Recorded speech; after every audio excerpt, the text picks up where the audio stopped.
customer journey. Dia mulai penukaran tiketnya itu ada di Terminal 2. Ya. Terus selesai penukaran tiket itu tentunya dia penimbangan dari barang bawaan, baik dia free dengan yang berbagasi. Selanjutnya setelah penimbangan barangnya penumpang itu diangkut oleh mobil armada. Jadi mobil armada terus penumpangnya terpisah, dia mulai dari prosesnya masuk ke terminal, terus melalui X-ray dan selanjutnya masuk ke ruang tunggu. Apabila sudah kita proses embarkasi nanti melalui DCS dan pintu atau garbarata. Seperti itu jurnai dari mulai pelayanan tukar tiket sampai embarkasi ke kapal. Pak, ini kan lagi high season ya Pak, musim libur. Iya. Kalau ini kita lihat ada 2 kapal, terus penumpang tadi lumayan banyak. Sejauh ini peningkatan jumlah penumpang yang berhasil didata oleh PTPL ini seperti apa Pak? Berapa persen naiknya?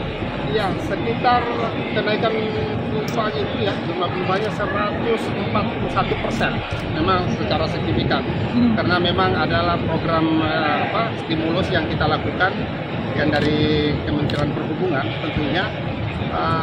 Kita dikasih sekitar hampir 50%, jadi diskonnya 50%, dan memang mengharapkan untuk calon penumpang atau masyarakat agar mempersiapkan perjalanannya jauh-jauh hari.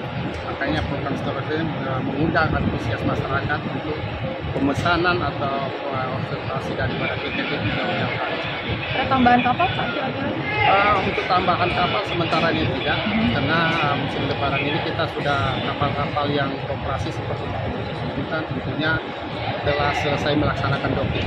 Dan ini adalah docking awal kan di Ombes Makassar. Peraturan kargonya sendiri Pak sekarang berapa kilo untuk satu penumpang? Ya, untuk barang bawaan itu untuk free per penumpang itu sekitar 40 kilo. Itu 40 kilo. Terus barang overbagasinya yang dioverbagasikan itu 40 kilo juga.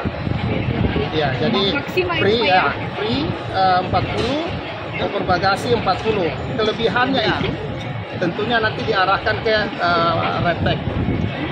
Ya, jadi nggak bisa melebihi 40 kilo juga. Ya.